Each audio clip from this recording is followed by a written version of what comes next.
할렐루야. 이제 제가 한 40년 가까이 목회를 했습니다. 하면서 제일 지금 생각해도 감사한 거는 저는 사람을 세우는 데 늘 마음이 있기 때문에 선교지에 우리 피트 투유마를 세워서 선교의 새 장을 연 것이 가장 감사하고요. 또 하나는 우리 교회에서 다음 세대를 세우는데 중심을 두다 보니까 로벨상 탈 수 있는 사람들이 또 앞으로 나올 것을 생각할 때에 굉장히 감사하게 생각합니다. 지금도 15년 전에 이 수능 시험을 봤는데 거의 수능 만점에 가까운 공부의 신에도 나왔으니까요. 그 학생을 이제 발표를 하자마자 제가 불러서 밥을 먹었습니다. 밥을 먹은 제가 물어봤어요. 야, 앞으로 너 꿈이 뭐니? 그랬더니 목사님 저 서울의대 교수하는 게 꿈이에요. 그래요. 그래 참 좋은 꿈 가졌다. 그럼 그 꿈은 조금 작지 않냐? 좀 더 큰 꿈 꾸면 안 되냐? 그랬더니 목사님 뭐 하면 돼요? 그래서 야, 로벨상 한번 타보면 어떠냐? 그랬더니 이 학생이 목사님 좋아요. 그 자리에 바로 대답하는 거예요. 그래, 나도 기도하고 네가 로벨상 타도록 멘토링 해줄 테니까 한번 우리 해보자. 그래 출발했습니다.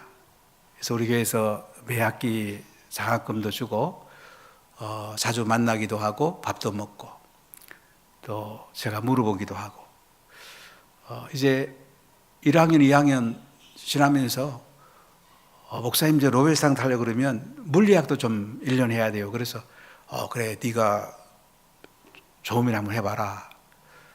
그래서 본과 들어가기 전에 이제 물리학도 1년을 했습니다. 그래서 계속 그 뒤에도 이런저런 하나님 은혜가 있었죠. 그러다가 제가 이런 얘기를 했어요. 그런데 이제 대학교도 더 가고 그랬으니까 고3 얼마나 수고 많이 했니? 이제 좀 책도 놓고 즐거운 일도 많이 하고 그러다가 공부하면 안 되겠니? 그랬더니 예상치 않는 얘기를 하는 거예요. 목사님 저는 책이 장난감인데 책 보는 게 제일 즐거운데 저보고 왜 공부를 좀 이렇게 그렇게 하라고 그러냐고. 목사님 그런 얘기는 하지 마시라고. 저는 책이 장난감입니다. 저는 그 한마디에 굉장히 감동이 있었어요. 책이 장난감이라고 하더라고요. 야, 어떻게 책을 그렇게 읽게 됐냐 그랬더니 엄마랑 초등학교 3학년부터 중3까지 15,000권쯤 책을 읽은 것 같습니다. 책 읽는 시간이 가장 즐겁습니다. 그 얘기하는데 저는 굉장히 제 마음에 와닿았어요. 얘는 열심히 공부하고 연구하면 로벨상 탈 수 있겠구나. 그 뒤에 이제 또 의사가 되고 또 이제 제가 물어봤죠. 앞으로 뭘 가지고 로벨상 탈 거냐 그랬더니 목사님 지금 의학계 제일 중요한 하도가 면역인데 면역을 연구해서 제가 로벨상을 한번 타보겠습니다. 그래서 이제 2년 전에 전문의가 되고 결혼도 하고 지금 군대 카이스트에서 연구하며 근무하고 있는데 지난주에도 제가 전화했어요. 한 20년 지나면 로벨상 탈 수 있겠지 그랬더니 목사님 최선을 다해보겠습니다. 그러니까 15년 동안 계속 로벨상이 그 속에 즐거움으로 한번 타보고 싶은 마음을 가지고 연구하는 그 청년을 보면서 저는 종종 생각해봐. 로벨상 타는 것도 이렇게 좋은데 우리가 예수님께 쓰임 받으면 얼마나 좋을까. 대통령 곁에서도 대통령 멀리 있는 사람보다 낫잖아요. 사람이 대통령 곁에 가고 싶어 하잖아요.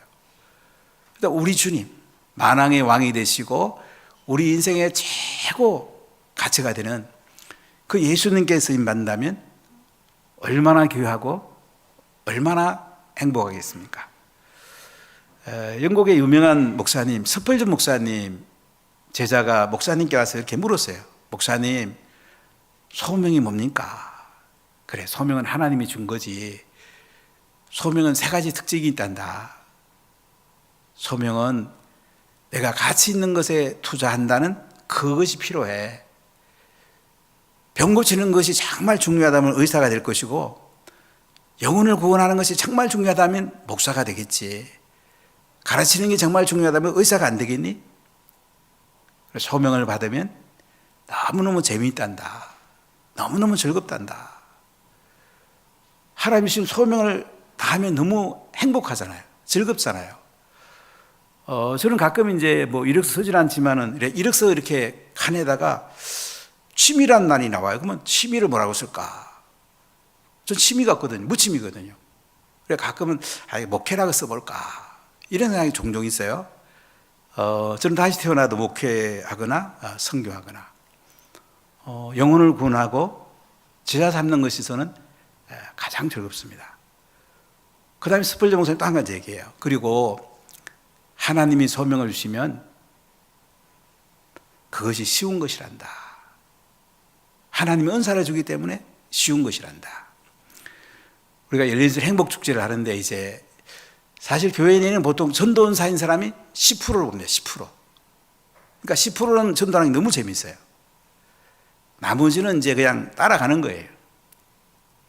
그러니까 전도원사 있는 분들이 열린설 행복축제에 앞장서시면 이제 팀으로 은사별로 이렇게 섬기시는 분을 섬기시고 또 정한 되면은 재정을 또 섬기시더라도 같이 섬겨 나가면서 팀으로 전도하면 우리가 잘 전도할 수 있습니다.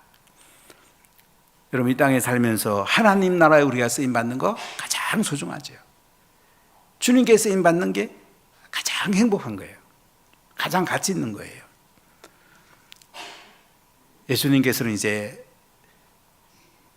베들레헴에 태어나시고 애굽에 피난 가셨다가 나사렛에서 어린 시절을 보내십니다. 30까지는 나사렛에서 아버지 요셉과 어머니 마리아를 따라서 이제 삶을 살아가죠. 아버지가 목수 건축가니까 세포리스 가서 건축도 하시고 그리고 이제 가정식탁 예배에서 말씀도 전수받고 30이 돼 갖고 이제 갈릴리 호수 북쪽에 있는 그 가버나움에서 사역을 시작하세요. 하나님 나라 복음 전하시고 말씀을 가르치시고 그 다음 병든 자 고치고 악한 영 쫓아내고 그러다가 예수님의 제자를 부르죠. 베드로하고 안드레, 요한, 야고보부터 제자를 불러냅니다. 3년 동안 제자 세우는 데다가 모든 시간을 보내죠. 사람을 키우는 데다가 모든 걸 집중하죠. 예수님이 하신 일들을 할 사람을 키우는 데다가 예수님은 모든 것을 쏟아붓습니다. 이제 예루살렘에 올라가서 십자가에 달릴 때가 점점 가까이 옵니다. 우리가 마태복음 읽어보면 21장부터 28장까지는 마지막 한 주간이에요. 마지막 한 주간의 기록이 마태복음 전체 기록의 30% 됩니다. 마지막 한 주가 그렇게 중요한 거예요. 오늘부터 다음 주 부활절까지가 가장 1년에 중요한 시간들이라는 거죠.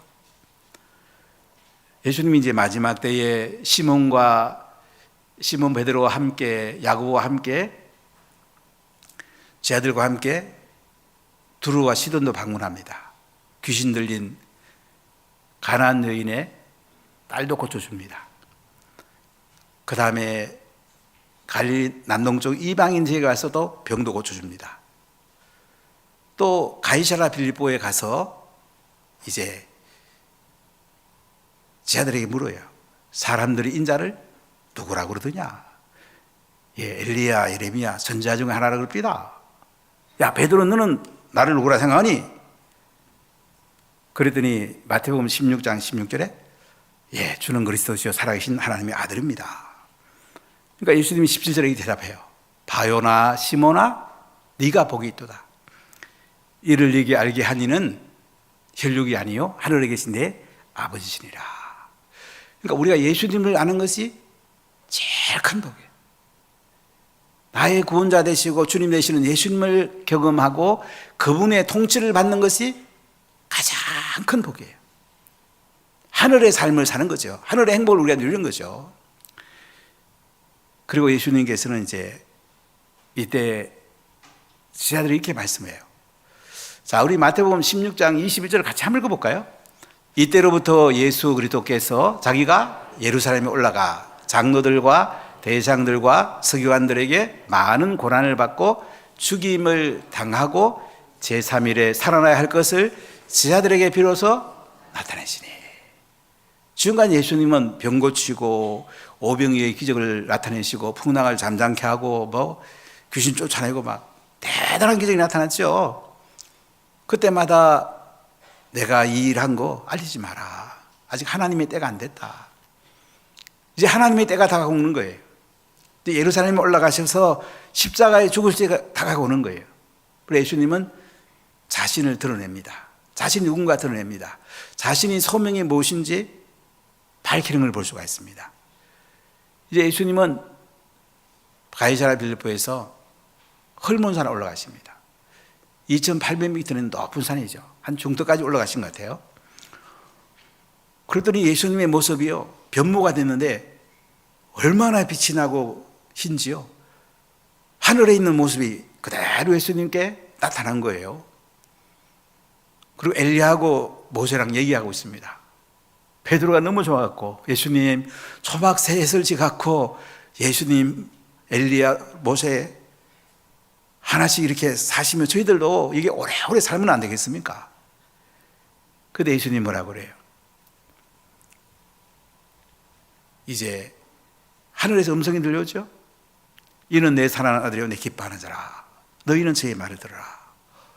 그리고 엘리야하고 모세는 사라지고요, 예수님만 남아 계신 거예요.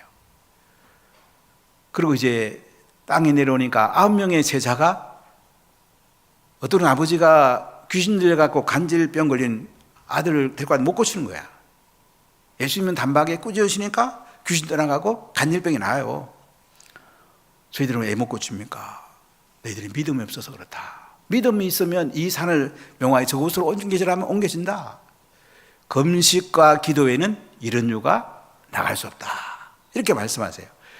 그러고 나서 또 비밀, 예수님이 오신 목적을 이야기합니다. 자, 우리 마태복음 17장 7절 말씀 같이 한번 읽어볼까요? 그들이 산에서 내려올 때에 예수께서 명하여 이르시되 인자가 죽은 자 가운데서 살아나기 전에는 본 것을 아무에게도 이르지 말라 하시니.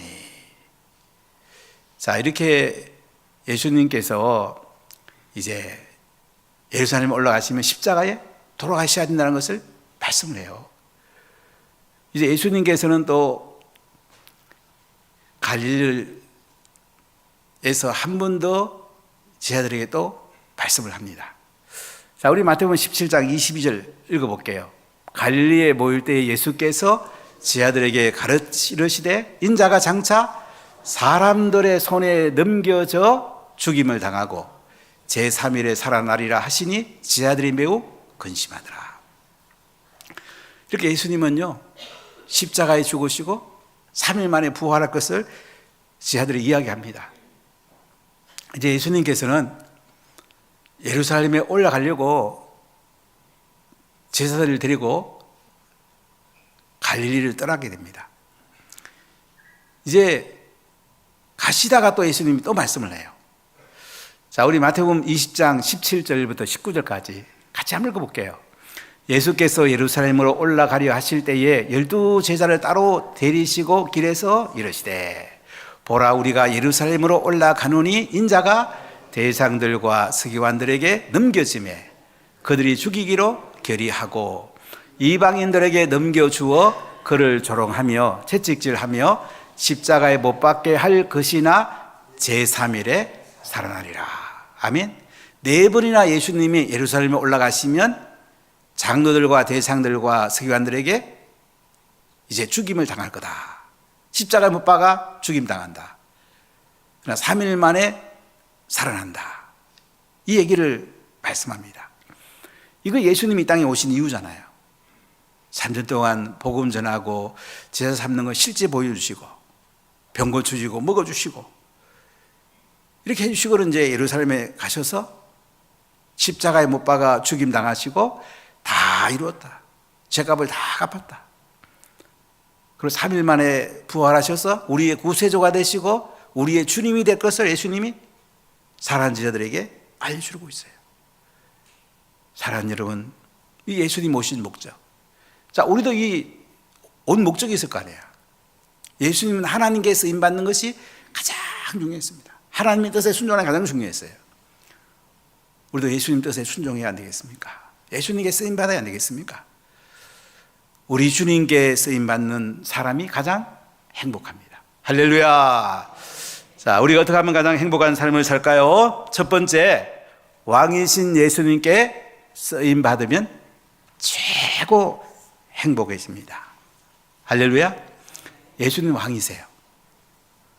한 나라를 다스리는 대통령 정도가 아니에요. 미국의 바이든 정도가 아니에요. 윤석열 대통령 정도가 아니에요. 뭐 독재자 푸틴, 시진핑 정도 아니에요.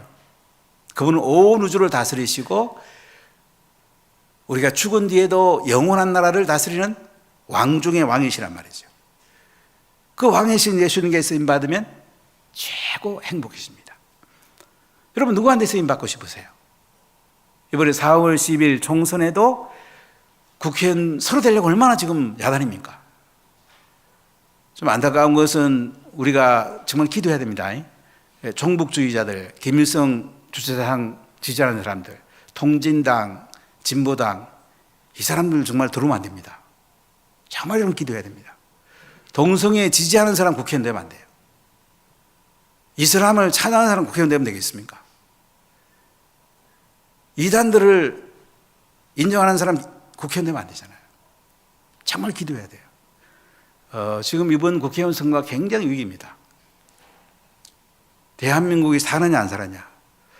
저는 종종 기도하다가 야 이렇게 되다가는 우리가 김정은 밑에 살면 어떻게 될까 가끔 그런 생각이 들 때가 있어요. 그렇게 위험해요. 사람들은 몰라요. 공산주의 전략을 사람들이 몰라요. 진영 논리에 그냥 사람들이 그냥 빠지는 게 너무 많아요. 여러분 정말 조심해야 됩니다. 우리는 예수님의 손에 잡혀야 돼요. 자유민주주의, 자유시장 경제, 원래 양성평등의 이 헌법 가치에 충실한 사람이 국회의원 돼야 돼요. 국회의원 중요합니다, 여러분.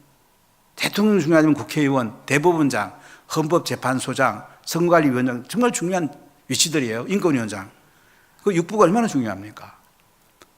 우리가 이렇게 나라에 쓰임받아도 사람들이 그렇게 야단인데 우리가 하나님 나라, 왕족인 왕, 예수님께 쓰임받는다면 얼마나 영광스럽고 얼마나 대단합니까? 예수님께서는 예루살렘으로 이제 올라오시는 중에도요, 무리들을 따라오게 되고 막 만나면 또 병 고치고 이렇게 하세요. 자, 마태복음 19장 1절 2절에 보면 이렇게 말씀해요. 예수께서 이 말씀을 마치시고 갈릴리로 떠나가지고 요단강 건너 유대지경에 이르시니 큰 무리가 따라와요. 예수님이 어떻게 합니까? 거기서 그들의 병을 고치시더라. 질병 고치는 그렇게 중요해요. 건강이 얼마나 중요한지 몰라요. 우리 전성무 장로님 또 우리 변영근 집사님 많이 좀 기도해 주세요. 양예훈이. 여러분 그렇게 중요해요.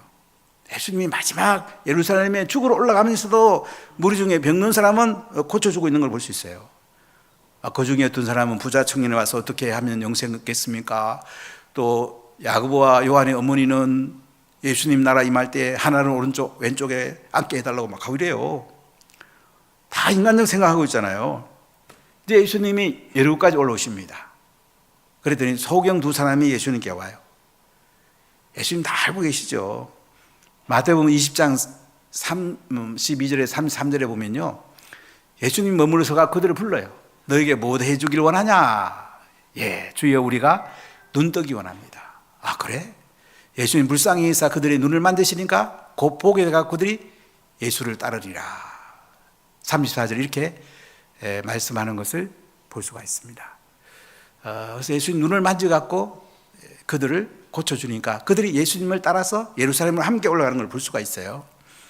이렇게 예수님은 12제자와 갈릴리에서 또 예수님을 따르는 무리와 또 올라가면서 병 고쳐주면서 그들을 따르는 무리와 함께 예루살렘을 올라갑니다. 이제 베다니 벳바가에 도달하게 됩니다. 자, 우리 오늘 마태복음 21장 1절 말씀을 같이 한번 읽도록 하겠습니다. 그들이 예루살렘에 가까이 가서 감난산 벳바게에 이르렀을 때 예수께서 두 제자를 보내시며, 이제 예수님이요 여리고를 거쳐서 벳바게, 베다니를 거쳐서 벳바게까지 오셨어요. 지도 한번 볼까요? 자, 예수님이 갈릴리에서 출발하잖아요. 요단강을 따라서 여리고까지 오셨죠. 여리고는 좀 낮은 지역입니다. 지금부터 한 8,000년 전에 그 고고학적으로 발굴된 것도 있을 정도 굉장히 오래된 도시예요. 여기서 이제 쭉 올라오세요. 베다니, 벳바게, 그 다음에 예루살렘. 벳바게는 무화과의 집이에요. 감람산은 올리브가 많이 나는 그런 산이고요. 베다니는 이제 나사로와 마리아와 마르다를 사는 집, 나사로를 살린 그런 동네죠. 예루살렘에서 벳바게는 한 1km, 베다니는 한 3km 됩니다. 감람산은 812m고요. 예루살렘은 740m예요. 감람산에서 예루살렘을 보면 위에서 내려다보는 쪽으로 이렇게 보이게 됩니다. 자, 벳바게까지 왔습니다. 지금도 벳바게 가보면 예수님이 그 낙에 탄 모습이 조형으로 되어 있는 걸 볼 수가 있는데, 자, 그리고 두 제자를 베다니로 보냅니다. 자, 2절을 같이 읽어볼까요? 이르시되 너희는 맞은편 마을로 가라. 그리하면 곧 메인 나귀와 나귀 새끼를 함께 있는 것을 보리니 풀어 내게로 끌고 오라. 예수님은 두 제자를 보내면서 야, 맞은편 베다니로 한번 가봐. 가면 나귀 새끼가 메어 있는 것을 보게 될 거야. 그럼 나귀 새끼 끌고 와라. 이렇게 두 제자를 보내는 것을 볼 수가 있습니다. 이 나귀 새끼가 이제 따라올 때에 어미 나귀도 같이 오게 되죠. 자, 우리 3절을 크게 읽어볼까요? 만일 누가 무슨 말을 하거든 주가 쓰시겠다 하라. 그리하면 즉시 보내리라 하시니. 임자가 물어볼 거 아니에요. 나귀 새끼를 가져가려고 풀려고 그러면 돼요. 예, 주님이 쓰시겠다고 합니다. 어떤 비밀 번호라고 그럴까요? 암호라고 그럴까요? 주가 쓰시겠다라. 예수님이 자신을 주라고 말한 것은 여기가 점입니다. 내가 큐리오스. 원래 큐리오스란 말은 황제에게 쓰인 말인데 주가 쓰시겠다라. 마가복음과 누가복음에 가면 두 제자 가서 봤더니 나귀 새끼가 있는 거예요. 부르려고 했더니 임자가 물어요. 왜 그 나귀 새끼 데리고 가려고 그러냐? 예, 주가 쓰시겠다 그럽니다. 그래? 그럼 끌고 와라. 예수님이 잠깐 빌린 거죠. 자, 우리 4절 5절 읽어볼게요. 이런 선지자를 통하여 하신 말씀을 이루려 하심이라. 일러서되 시온 딸에게 이르기를 네 왕이 내게 임하나니 그는 겸손하여 나귀 곧 멍에에 매는 짐승의 새끼를 다투다 하라 하였느니라. 자, 왜 예수님이 나귀를 타실까요? 서가라 9장 9절 말씀을 성취하는 거예요. 자, 서가라 9장 9절 같이 읽어볼까요? 시온에 따라 크게 기뻐할지어다. 예루살렘에 따라 즐거이 부를지어다. 보라, 네 왕이 내게 임하나니 그는 공의로우시며 구원을 베풀며 겸손하여 나귀를 타나니 그 나귀의 작은 것 곧 나귀 새끼니라. 자, 예수님이 서가라 9장 9절 예언대로 나귀 새끼를 타시고 예루살렘에 입성하게 됩니다. 자, 이 당시 정복자들은 말을 탔습니다. 개선문을 지나는 정복자들은 말을 탔어요. 근데 예수님이 예루살렘에 입성하면서 나귀를 탑니다. 나귀는 평화의 왕을 의미합니다. 예수님은 평화의 왕으로 오셨어요.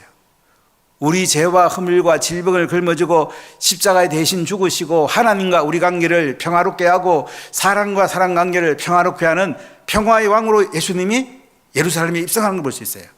나귀 새끼를 타고 예루살렘에 입성하는 거예요. 예수님은 왕으로 오셨습니다. 왕 중의 왕으로 오셨습니다. 그분은 나귀 새끼를 타고 예루살렘을 주일날 입성하면서 내가 평화의 왕이다. 내가 왕 중의 왕이다. 내가 십자가에 죽고 부활하시고 성천하셔서 하나님 보좌 앞에 앉을 것이고 내가 왕으로 예루살렘에 입성하노라. 지금 이렇게 말씀하는 걸 볼 수가 있죠. 여러분, 예수님이 우리의 왕인 걸 믿으십니까? 예수님이 내 주인인 걸 믿으십니까? 여러분, 예수님께 쓰임받는 게 최고 행복이에요. 아멘?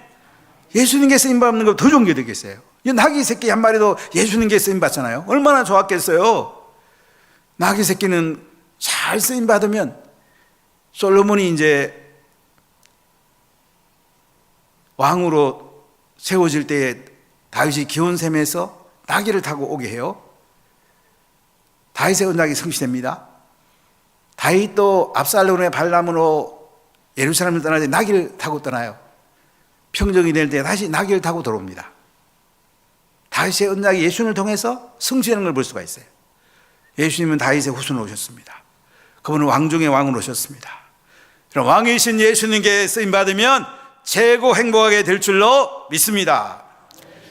두 번째, 호산나 메시아 예수님께 쓰임받으면 최고 행복해집니다. 메시아, 구원자, 구세주에게 쓰임받으면 최고 행복해져요.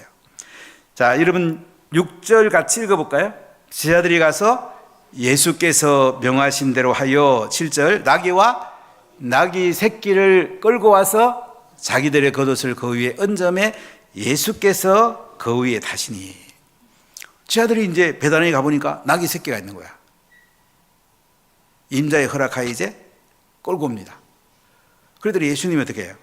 그 나귀 새끼를 이제 타게 되는데요.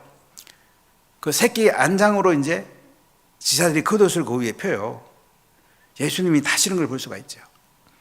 자, 그리고 우리 8절을 같이 읽어볼게요. 무리의 대다수는 그들의 겉옷을 길에 펴고 다른 이들은 나뭇가지를 베어 길에 펴고. 자, 무리들이 이제 많이 따르잖아요. 길에다가 뭘 핍니까? 자기들 겉옷을 벗어갖고 쫙 펴는 거야. 레더 카페를 쫙 깔죠. 또 다른 이들은 어떻게 해요? 나뭇가지, 종려나무, 대추 야자나무 가지를 길에 쫙 펴니다. 예수님이 레드 카페를 딱 나귀를 타고 이제 지나가시는 거죠. 멋지죠, 여러분요? 자, 우리 9절을 크게 읽어볼게요. 앞에서 가고 뒤에서 따른 무리가 소리 높이 이르되 호산나 다윗의 자손이여 찬송하리로다 주의 이름으로 오시는 이여 가장 높은 곳에서 호산나 하더라. 예수님 앞에도 사람들이 서서 가고요, 뒤에서도 사람들이 이제 막 따라오는 거야. 그리고 뭐라고 그들이 찬송합니까? 호산나 다윗의 자손이여 찬송하리로다 주의 이름으로 오시는 이여 가장 높은 곳에서 호산나더라. 호산나가 뜻이 뭡니까? 히브리로 말하면 호시아나, 이 아람어에서 나온 단어인데요, 지금 당장 구원하옵소서. 자, 우리 시편 118편 25절 26절 같이 읽어볼게요. 여호와여 구하옵나니 이제 구원하소서. 여호와여 우리가 구하옵나니 이제 형통하게 하소서. 여호와의 이름으로 오시는 자가 복이 있으며 우리가 여호와의 집에서 너희를 축복하였도다. 시편 118편 25절 26절을 이제 주제를 요약해서 여기서 말씀하는 걸 볼 수가 있죠. 호산나 지금 당장 구원하소서, 이제 구원하소서, 예수님 우리 구원해 주세요, 당장 구원해 주세요, 이렇게 호산나 다윗의 자손이라고 예수님을 찬송하는 걸 볼 수가 있어요. 그들이 손에 종려가지를 들고 예수님을 찬양합니다. 이때 예루살렘과 주변에는 보통 한 10만 정도가 살았는데요, 6월절이 되면 이스라엘의 여러 지역에서 또 각 나라에 있는 디아스포라들이 오면 한 100만 정도가 예루살렘에 올라온답니다. 엄청나죠. 이제 벳바게에서 기드론 골짜기를 거쳐서 예루살렘 올라오는데 한 1km 그 길이요, 막 사람이 인산이네야. 앞에서 서고 뒤에서 서고 호산나 다윗의 자손이여 찬송하리로다 주의 이름으로 오신 이여 가장 높은 곳에서 호산나 호산나 호산나. 우리 호산나 찬양대 이름 잘 줬죠. 호산나 찬양대는 영혼을 구원을 많이 해야 돼. 아멘. 찬송도 잘해야 되지만은 지금 당장 구원하소서. 우리 김주현 집사 대장부터 시작해서 우리 지휘자 심정아 간사부터 시작, 알겠어요? 이번에 행복주에 3명은 초청이, 알겠어요? 많이 하라고 하니까, 알겠죠? 3명은 초청하라고. 다 호산나 찬양대로 나 3명씩 초청합니다. 아멘. 아이, 이름이 구원해달라는 건데 구원해야지. 그렇지 않아요? 또 모든 선을 한번 해봅시다. 호산나 다윗의 자손이요. 아, 이렇게 막 찬양하면서 손을 종려가지를 들고 막 흔들면서 예루살렘 막 들어오는 거야. 얼마나 영광스럽겠어요. 우리가 마지막 인생을 마치고 하나님 나라 들어갈 때 이런 모습으로 들어갈 거예요. 천사들과 함께 나팔소리와 함께 호산나 다윗 자손 예수여 구원해 주셔서 감사합니다, 찬송합니다. 우리가 천국에 이 호산나 찬양을 부르며 들어갈 때 얼마나 감격스럽겠어요. 그런데 손에 종려가지를 안 든 사람이 우리 가족 안에 있어요. 손에 종려가지를 안 든 사람이 이웃 안에, 이거 어떻게 할까요? 큰일 나잖아요. 여러분, 이분 행복주의 다 초청하기 바랍니다. 우리가 다 손에 종려가지를 들고 호산나 찬양하며 하나님 나라에 들어가야 안 되겠습니까? 바로 호산나 메시아 예수님께 쓰임받은 사람이 최고 행복합니다. 할렐루야. 세 번째, 나사렛 인간의 아들 예수님께 쓰임받으면 최고 행복해집니다. 자, 10절 읽어볼게요. 예수께서 예루살렘에 들어가시니 온 성이 소동하여 이르되 이는 누구냐 그늘. 예수님이 예루살렘에 올라가십니다. 예루살렘 성전 쪽으로 막 들어가시니까 뭐야? 성이 막 소동합니다. 헤롯 왕 때 예수님이 태어났을 때도 성이 소동됐잖아요. 그때보다 더 소동 막 야단이에요. 호산나 다윗의 자손이라고 그러고 뭐 찬송한다고 그러고 그러니까 그 당시 뭐 서기관 대제사장들도 얼마나 놀랐겠어요. 이는 누구냐? 예루살렘에 있는 그 사람들이 이는 누구냐고 이렇게 말을 해요. 자, 우리 11절 같이 읽어볼까요? 무리가 이르되 갈릴리 나사렛에서 나온 선지자 예수니라 하니라. 자, 무리들이 말합니다. 갈릴리 나사렛에서 나온 선지자 예수입니다. 아니, 갈릴리 나사렛에서 예수 선지자가 나왔다고? 아마 이 대답은 갈릴리에서 온 사람이 했을 가능성이 많겠죠? 예, 갈릴리 나사렛에서 자라고 부모님에게 말씀 전수받고 가정식상 예배드리고 목수로서 일한 사람이지만은 동정녀 마리아에게 태어난 분이고 완전한 사람의 아들 오신 분이고, 이분이 성령의 기름 부음으로 이제 병도 고치고 베다니에서 죽은 나사로 살렸잖아요. 막 그러니까 이제 나사렛에서 오신 완전한 사람의 아들 예수입니다. 이렇게 대답하는 걸 볼 수가 있어요. 사랑하는 운하가족 여러분, 예수님은 누구십니까? 바로 왕이시고 메시아이시고 완전한 사람의 아들이세요. 하나님 아들이세요. 이분께 쓰임받는다면 우리가 최고 행복하지 않습니까? 예루살렘에 입성할 때에 손에 종려가지를 들고 우리만 들고 호산나 다윗의 자손이여 찬송하면 되겠습니까? 우리 주변에 있는 가족들, 오이코스들, 우리 주변에 있는 모든 사람이 함께 손을 들고 하나님 나라, 예수님이 계신 영광의 나라, 예루살렘 성, 하나님 나라 성에 우리가 입성해야 되지 않겠습니까? 사랑하는 운하가족 여러분, 바로 왕중의 왕이신 예수님, 메시아 예수님, 하나님 아들 예수님, 완전한 사람의 아들 예수님, 이분께 쓰임받으면 최고 행복합니다. 이분께 쓰임받는 것이 우리가 오이코스를 초청해서 그들의 영혼을 구원하고 그들을 제자 삼는 것, 이게 최고 행복한 겁니다. 예수님께 쓰임받고 최고 행복해지는 운하가족들이 다 되시기를 예수님 이름으로 간절히 축복합니다. 기도하겠습니다. 하나님 감사합니다. 오늘 종려주일에 예수님께서 제자들과 무리들과 함께 손에 종려가지를 들고 호산나 다윗의 찬송이라며 입성하시고 예수님 낙이 타시고 이제 왕중의 왕으로 오시고 메시아로 오시고 완전한 사람의 아들로 오시고 하나님 아들로 오셨습니다. 우리가 앞으로 천국에 입성할 때에 이렇게 예수님이 예루살렘에 입성하듯이 입성할 텐데 천사들과 함께 우리 믿는 무리들이 손에 종려를 가지고 예수님 찬송하며 천국에 입성할 텐데 모든 우리 가족들과 우리 열고스들이 다 함께 손에 종려까지 들고 영원한 하나님 나라 입성하도록 축복하시고 기름 부으시고 오늘 얼굴 작정할 때에 하나님의 은혜와 기름 부음이 가득가득 임하게 하여 주옵소서. 한 주간 고난 주간 기도하고 다음 주 부활절에는 더 하나님을 높이고 감사한 것도 풍성히 드리고 부활의 예수님을 전하는 영광스러운 예수님의 자들이 되게 해주세요. 예수님의 이름으로 기도하옵나이다. 아멘. 자, 오이코스 카드 펴주시죠.